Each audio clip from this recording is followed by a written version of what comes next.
Air signs, tignan natin kung ano po ang mensahe para sa iyo ngayong araw. Keep in mind po na ito ay general reading lamang, so hindi po lahat ay makaka-relate, so be open-minded. Sa mga hindi pa po nakasubscribe dito sa ating channel, please subscribe na po kayo and pa-like na din po ng ating video. At sa mga nais pong mag-avail ng ating private readings, ng ating Evil Eye Amulet, ng ating Cures Bracelet, makikita nyo po yung link sa description box.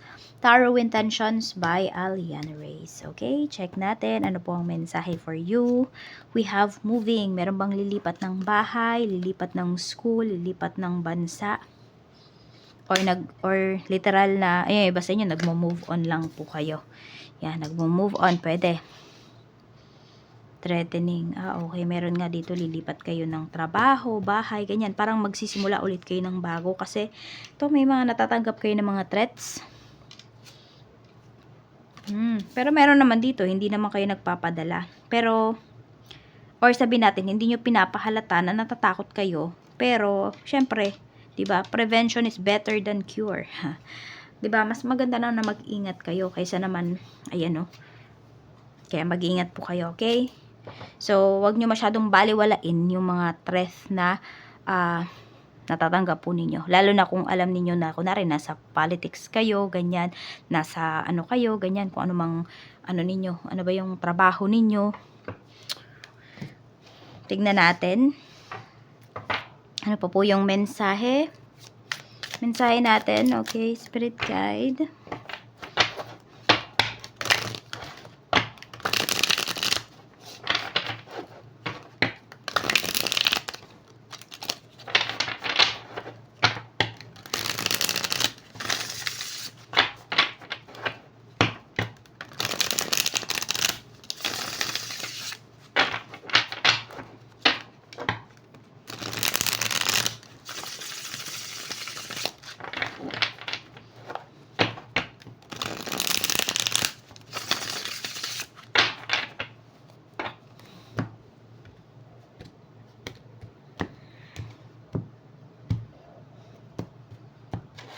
Ano tong moving? 7 of Cups. Ayan nga po. So, pwedeng yung iba pala sa inyo, matagal-tagal nyo na din naman tong naiisip na lumipat. Yan, baka nag-apartment yung iba sa inyo or sa trabaho nga. Ayan po. So, may pag-alis talaga. May move kayo na gagawin dito. Ano tong threatening na to? 5 of Cups. Okay, so parang may namba-blackmail sa inyo dito. So, pwedeng ito po ay ex ninyo. Pinablackmail kayo kasi hindi siya makamove forward. Ayun yung nakikita ko dito. Hindi lang makamove forward yung tao na yun. Kaya parang gusto kanyang idamay sa kung ano man yung kamiserablehan na nararamdaman niya. The Magician. Ayan po. Sabi ko nga, huwag kayong magpapadala dun masyado, no? Pero wag nyo din namang babaliwalain. Ayan. So, kaya nyo daw kontrahin yan. Mukhang merong dito may ginagawa na black magic sa inyo. Kung yan po yung nafe-feel ninyo, air signs, kaya nyo daw po yung ibalik dun sa mga tao or sa tao na gumagawa niyan sa'yo. Tignan natin pagdating naman sa family. Sa family po, Spirit Guide, kamusta? Sa family, we have 7 of Pentacles. And meron tayo ditong Page of Swords. Okay. So, hindi ko alam kung may utang ba yung family ninyo, air signs. Ayan. So, nakikita ko naman, hindi naman siya tinatakasan. So, pwedeng nagtutulong-tulong po kayo pagdating dun sa pera na kailangan ninyong buuin para makabayad po sa utang. Okay. Yan, medyo may struggle yung iba sa inyo pagdating sa finances. Yung family ba ninyo? Tingnan po natin pagdating naman po sa friends. Sa friends, we have 9 of Swords. Meron tayo ditong Wheel of Fortune. So, okay. Pagdating naman dito sa mga friends mo, pwedeng may mga problems din sila pagdating sa pera. Yan. So, pwedeng ang ikaw yung mas nilalapitan nila, air signs. So, mga friends mo yan. Pwedeng ikaw yung nilalapitan nila pag meron silang problem sa money. Or pwedeng sabihin natin kung hindi mo man sila matulungan monetarily, is pwede po na na-advisean mo sila. So, malaki yung tiwala sa'yo ng mga friends mo. Kaya lang kasi, ayun, parang marami kang mga kaibigan dito ngayon na parang, alam mo yun, hindi umaayon sa kanila yung takbo ng mga desisyon nila sa buhay. Alam mo yun. Tignan natin pagdating naman po sa Ayan, sa kaperahan. Sa kaperahan, we have 8 of Cups. Yung iba po sa inyo, kailangan nyo na talagang umalis kung gusto niyo na mas magkaroon na mas magandang opportunity. Yan. So, meron dito, buo na po yung decision ninyo. Kung meron man kayong business na sisimulan or aalis man nga po kayo para mag-start ng ibang buhay, ng ng panibagong buhay sa ibang lugar, i-push nyo po yan. Okay, mas marami pang opportunities na darating sa inyo, mas marami pang pera. Yan, kaya lang kasi need nyo munang i-heal kung ano man yung dapat ninyong i-heal, hindi lang sa puso po ninyo, even sa finances. Kasi ganito ko, kahit saan ka mapunta, kung yung bad habits mo pagdating sa pera mo, yun at yun pa rin, kahit gaano pa kalaki yung kinikita mo, mauubos at mauubos po yan. Tignan natin pagdating naman po sa, saan pa ba? Sa mga may utang po sa inyo, magbabayad pa ba? Magbabayad naman po.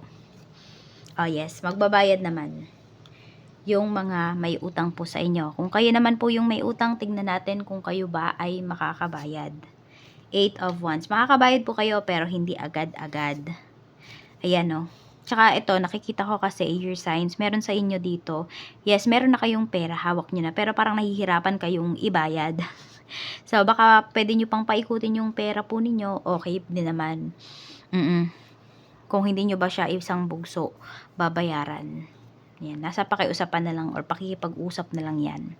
Tignan natin sa naman po sa mga may binibentang property. The Star, mukhang mabebenta nyo na yan. Kaya lang kasi nakikita ko dito pinakamatagal is up to February. Oo, January, February. Yun na yung parang pinaka-peak na mabebenta nyo talaga yung property na binibenta po ninyo. Tignan natin pagdating naman po sa mga nag-apply ng work, Knight of Cups, may marireceive po kayong good news towards that job. So, grab nyo yung opportunity pag dumating talaga. Tignan natin pagdating naman po sa trabaho. Sa trabaho, we have 8 of Pentacles. Mukhang tinatamad kayo ngayon sa work. The Emperor. May laging nakabantay sa inyo, laging nakatingin. 10 of Swords. Ayan. Alam mo yung hindi mo mapakita kung ano talaga yung nararamdaman mo, na nafa-frustrate ka kasi bakit binabantayan pa kayo, alam nyo naman yung gagawin nyo. So, ayun, kailangan wala kayong magawa dito kung hindi, ayun, gawin pa rin yung trabaho kahit nakakatamad, kahit nakaka-pressure kasi may nakatingin. Yan. Basta, hindi mo mapakita yung totoo mong nararamdaman nyo. Iba tuloy sa inyo, parang bumibigat yung dibdib po ninyo. Yan. Kasi napupuno ng emosyon eh. Tignan natin pagdating naman po sa negosyo. Sa negosyo, we have Ace of Swords. Naguguluhan ba yung iba sa inyo ngayon? 6 of Cups. Okay. Torn kayo dito between, mag-stick kayo dun sa dati ninyong mga ginagawa pagdating sa business, yung approach ba ninyo? Or, may bago kayong gagawin. Yan. Naguguluhan kayo kung mag-stick ba talaga kayo. So, tignan nyo po, siguro, pag-eksperimentuhan ninyo, di ba? Tignan niyo ano ba yung mag-workout para sa business ninyo. Wala namang masama kung kayo ay mag-experiment, di ba? At least, alam niyo kung saan mas gaganda yung business po ninyo. Kaya lang, siguro, hinay-hinay lang muna kasi ghost month pa. Na lang, siguro mga patapos na yung next month, yung September, tsaka na lang po kayo kumilos or tsaka na lang kayo mag-take ng risk dito pagdating sa negosyo ninyo. Kamusta yung sales? Yung sales naman, ayan, okay pa rin naman po yung sales. Nakakabawi naman. Tignan natin pagdating naman po sa love life. Sa love life po, Spirit Guide, kamusta? Sa love life, we have self-love. Okay, tingnan natin. Sa mga single, ayan, ang mga single natin dito, ang pinaprioritize po ninyo ay yung inyong peace of mind. Ayan, ang ganda, oh. Diba? Kasi aanhin mo yung isang tao na sinasabing mahal ka, pero ang binibigay naman sa'yo, sakit ng ulo. Diba? Lagi kang pinag-iisip. Sa mga in a relationship, we have 3 of Wands. Ayan, sa mga in a relationship, ewan ko kung feeling mo ba nanlalamig sa'yo yung person mo or feeling mo iniiwasan ka niya ngayon. Parang gusto niya kasing mapag-isa talaga. Alam mo yung meron siyang hinahanap pagdating sa kanyang sarili. Ganyan. Hindi ikaw yung issue dito eh. More on siya. kung feeling mo man parang lumalayo sa'yo yung person mo. Sa asawa mo naman, sa mga married naman, we have Ace of Cups. Ayan.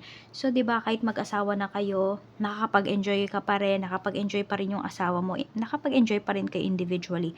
Pwede po na nakakapag-spend pa rin kayo ng time with yourself, oo, with your friends, with your family. Alam mo yung meron ka pa ring freedom at the same time. So, ayan lang po yung mensahe para sa inyo ngayong araw. Maraming salamat po at pasensya na po kayo, magulo din yung ating mga cards dahil dyan sa pusa. Ingat po kayo always and more blessings to come. Bye-bye!